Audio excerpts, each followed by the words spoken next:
लवनीश अक्सर अपनी गर्लफ्रेंड से स्नैपचैट पर वीडियो कॉल पर बात करता था और जब दोनों वीडियो कॉल पर बात करते थे तो उनके बीच में अश्लील हरकतें भी होती थीं। इन पलों को लवनीश अक्सर अपने मोबाइल में कैद कर लेता था, यानी कि इनका वीडियो बना लेता था और बाद में इन वीडियो को देखता था। जब कभी भी लवनीश के मोबाइल की बैटरी खत्म हो जाती थी तो वह अपने दोस्त हर्ष से कहता था कि भाई अपना मोबाइल मुझे दे दे, मुझे अपनी गर्लफ्रेंड से बात करना है। हर्ष भी बिना किसी दिक्कत के अपना मोबाइल लवनीश को दे देता था और लवनीश हर्ष के मोबाइल से अपनी गर्लफ्रेंड से वीडियो कॉल पर बात करता था और उस समय भी उनके बीच में जो भी अश्लील हरकतें होती थी उन सभी को लवनीश हर्ष के मोबाइल में रिकॉर्ड कर लेता था। एक रोज लवनीश ने हर्ष से कहा कि भाई तुम्हारे मोबाइल में मेरे और मेरे गर्लफ्रेंड के वीडियोस हैं, प्लीज़ तुम उनको डिलीट कर दो। और हर्ष हमेशा लवनीश को टरका देता था कि भाई मैं उन वीडियो को डिलीट कर दूंगा, लेकिन ऐसा नहीं करता था और हमेशा लवनीश हर्ष से यही रिक्वेस्ट करता था कि भाई अपने मोबाइल से मेरे और मेरे गर्लफ्रेंड के वीडियो को डिलीट कर दो, क्योंकि तुम्हारे मोबाइल में यदि कोई और व्यक्ति देख लेगा तो हो सकता है कि हमारी प्राइवेसी को पब्लिक कर दे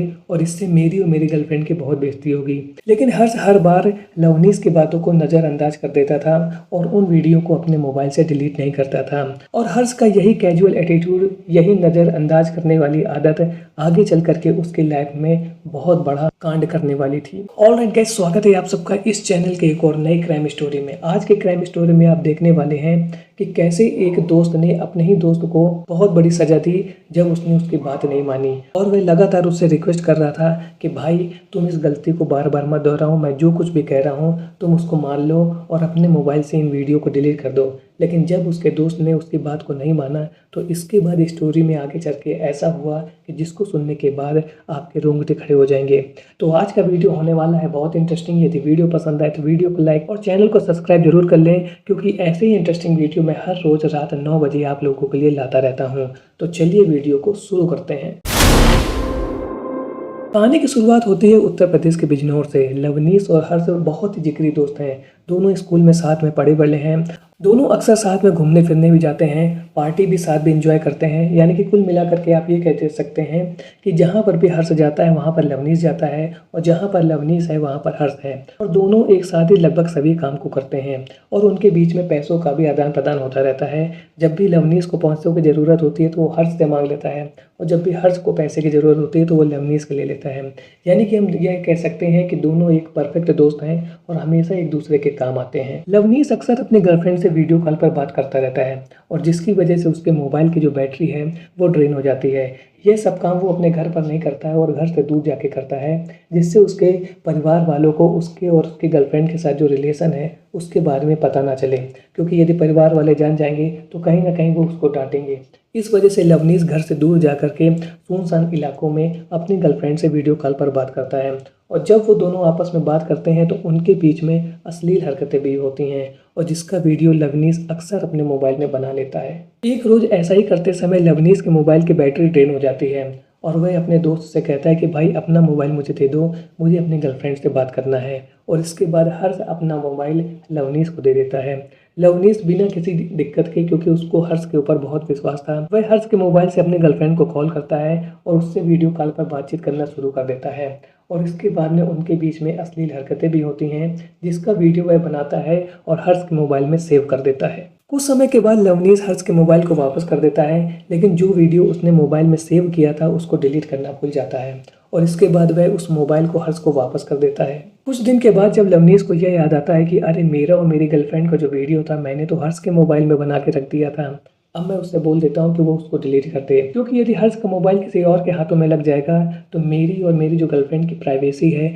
वो किसी न किसी को पता चल जाएगी और वो उन दोनों के लिए सही नहीं होगा। और इसके बाद लवनीश हर्ष से कहता है कि भाई प्लीज़ तुम्हारे मोबाइल में जो मेरा और मेरी गर्लफ्रेंड का वीडियो है उसको डिलीट कर दो। हर्ष कहता है हाँ भाई ठीक है, मैं तेरा वीडियो डिलीट कर दूंगा, तू क्यों चिंता कर रहा है, मैं तेरा वीडियो डिलीट कर दूंगा। अक्सर वो लवनीश की इस बात को नज़रअंदाज कर देता है और कभी भी उसके वीडियो को डिलीट नहीं करता है। लवनीश हमेशा उससे यही रिक्वेस्ट करता है कि भाई अपने मोबाइल से वीडियो को डिलीट कर दो, तुम्हें क्या दिक्कत है यार, किसी को पता चल जाएगा, कोई देख लेगा तो मेरी और मेरी गर्लफ्रेंड की भयंकर बेइज्जती हो जाएगी। लेकिन हर्ष हर बार उसकी बात को नज़रअंदाज करता है और कभी भी उस वीडियो को डिलीट नहीं करता है। लवनीश हर्ष से अब तक बहुत बार रिक्वेस्ट कर चुका था वीडियो को डिलीट कराने को लेकर के, और अब लवनीश के मन में ऐसा होने लगा था कि कहीं ना कहीं हर्ष इस बात को नज़रअंदाज कर रहा है या उसका गलत फ़ायदा उठाना चाहता है, क्योंकि किसी व्यक्ति को क्या इंटरेस्ट है दूसरे के गर्लफ्रेंड के साथ में। लेकिन हर्ष यह गलती लगातार कर रहा था और वह लवनीश और उसकी गर्लफ्रेंड के वीडियो को डिलीट नहीं कर रहा था। और अब लवनीश के मन में हर्ष के लिए बहुत ज़्यादा गुस्सा पनपने लगा था और उसको ऐसा लग रहा था कि यह मेरा कैसा दोस्त है जो कि मेरी बात को ही नहीं मानता है। हम लोग अक्सर साथ में रहे हैं, साथ में ही पढ़े बढ़े हैं, उसके बाद भी यह मेरे साथ ऐसा क्यों कर रहा है। एक रोज़ लवनीश कचहरी का काम करके वापस लौट रहा था और इसके बाद वह हर्ष को फ़ोन करता है और कहता है कि आ भाई घर चलते हैं, वहाँ पर नशेबाजी करेंगे। साथ ही लवनीश अपने दो दोस्तों को वहाँ पर बुला लेता है। लवनीश के घर पर हर्ष और उसके दो दोस्त मिल करके नशेबाजी करते हैं। इसी बीच हर्ष का भाई लवनीश के घर में आता है और कहता है कि क्या मेरा भाई हर्ष यहाँ पर आया हुआ है। तो लवनीश कहता है हाँ तेरा भाई यहीं पर है, और वह थोड़ी देर बाद घर वापस चला जाएगा। और ऐसा सुन करके जो हर्ष का भाई है वह वहाँ से अपने घर वापस आ जाता है। और इसी बीच लवनीश एक बार फिर से हर्ष से कहता है कि भाई मेरा वीडियो डिलीट कर देना, तू ऐसा क्यों नहीं कर रहा है। लेकिन एक बार फिर से हर्ष उससे कहता है कि यार मेरा मोबाइल तो खो गया है, मैं कैसे वीडियो को अब डिलीट कर पाऊँगा। यह सुनते ही लवनीश को उसके ऊपर बहुत ज़्यादा गुस्सा हो जाता है और वह पास में पड़े हुए एक झापड़ से उसके ऊपर वार कर देता है।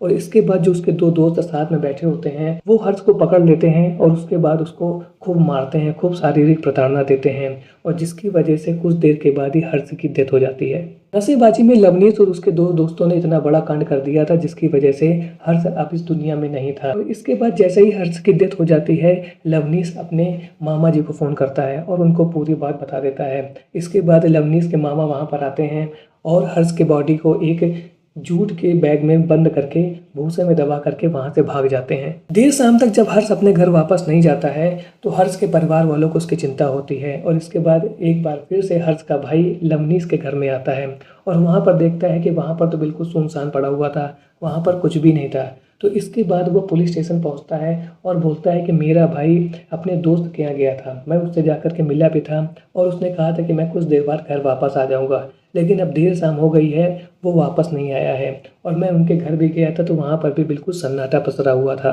पुलिस वाले कहते हैं ठीक है, हो सकता है कि तुम्हारा भाई कहीं गया होगा, यदि वह सुबह तक वापस नहीं आता है तो आप लोग एक बार फिर से आइएगा, हम उसकी जांच करेंगे कि वो कहाँ पर चला गया है। इसी बीच लवनीश अपने एक दोस्त से कहता है कि तुम हर्ष के घर में फ़ोन कर दो कि हर्ष की बॉडी उसके घर में भूसे में दबी हुई है। यह बात जैसे ही हर्ष के परिवार वालों को पता चलती है वो लवनीश के घर पहुंचते हैं और भूसे में जूट के बैग में देखते हैं कि लवनीश की बॉडी पड़ी हुई है। और इसके बाद वो इमीडिएट पुलिस को इन्फॉर्म करते हैं और पुलिस वहां पर पहुंचती है और हर्ष की बॉडी को पोस्टमार्टम के लिए भेज देती है। हर्ष की मौत के बाद गाँव वाले पुलिस वालों के ऊपर दबाव बनाने लगते हैं कि जल्द से जल्द आप हत्यारों को पकड़िए, और इसके बाद पुलिस टीम बनाती है और इन लोगों को ढूंढना शुरू कर देती है, जिसके बाद लवनीश और उसके दो दोस्त पुलिस के हाथों लग जाते हैं। पुलिस लवनीश और उसके दो दोस्तों से पूछताछ करती है कि भाई तुमने हर्ष के साथ ऐसा क्यों किया, उसने ऐसी क्या गलती कर दी थी जिसकी वजह से तुम लोगों ने उसको इतनी भयानक मौत दी। तो लवनीश बताता है कि मैं उसको लगातार बोल रहा था कि वह मेरे और मेरी गर्लफ्रेंड के जो वीडियोस है उसके मोबाइल में उसको डिलीट कर दे, लेकिन बार बार रिक्वेस्ट करने के बावजूद भी वो मेरे वीडियोस को डिलीट नहीं कर रहा था, और ये वीडियो यदि किसी के हाथों लग जाते तो मेरी और मेरी गर्लफ्रेंड की बहुत ज़्यादा बेइज्जती होती। और इसी कारण से जब उसने मेरी बात नहीं मानी तो नशे में आकर के मैंने उसके ऊपर अटैक कर दिया, और इसके बाद मैंने और मेरे दोस्तों ने जम करके उसकी पिटाई की, जिसकी वजह से उसकी मौत हो गई। पुलिस ने आगे जब लवनीश से पूछा कि तुम्हारे साथ और कौन कौन लोग शामिल थे, तो लवनीश बताता है कि मैंने अपने पिताजी और मामा को बुलाया था बॉडी को ठिकाने लगाने के लिए। तो इसके बाद पुलिस लवनीश के मामा और उसके पिता को भी ढूंढना शुरू कर देती है। आज की वीडियो में आपने देखा कि कैसे दो जिगरी दोस्तों के बीच में एक ऐसा कांड हो गया जिसकी वजह से एक दोस्त ने अपने दूसरे दोस्त की जान ले ली, और यहाँ पर गलती यदि देखा जाए तो हर्ष की भी बहुत ज़्यादा थी। लवनीश उसके ऊपर इतना ज़्यादा विश्वास करता था जिसकी वजह से ही उसने अपना और अपनी गर्लफ्रेंड का जो वीडियो था उसके मोबाइल में सेव कर दिया था, लेकिन इसके बाद हर्ष के मन में पता नहीं क्या चल रहा था जिसकी वजह से वो उस वीडियो को डिलीट नहीं कर रहा था। और इसके बाद इस वीडियो को लेकर के ही उन दोनों दोस्तों के बीच में एक ऐसा कांड हो गया कि जिसकी वजह से हर्ष की पूरी लाइफ ही समाप्त हो गई। तो आप लोगों से यही रिक्वेस्ट है कि यदि आप किसी भी रिलेशन में हैं तो उसमें वफादारी ज़रूर मेंटेन करके रखिए, क्योंकि कहीं न कहीं यदि आप वफ़ादारी में दगाबाजी करते हैं तो उसके जो रिज़ल्ट होते हैं वो कहीं न कहीं ऐसे ही हो सकते हैं। इसलिए जब भी आप कोई भी रिलेशन में हैं तो इस बात का हमेशा ध्यान रखें कि किसी भी रिलेशन को चलाने के लिए दोनों तरफ से ईमानदारी बहुत ज़्यादा ज़रूरी है। आज का वीडियो आपको कैसा लगा कमेंट सेक्शन में ज़रूर बताएँ। मिलता हूँ ऐसे एक और नए इंटरेस्टिंग वीडियो में, तब तक के लिए थैंक्स फॉर वॉचिंग।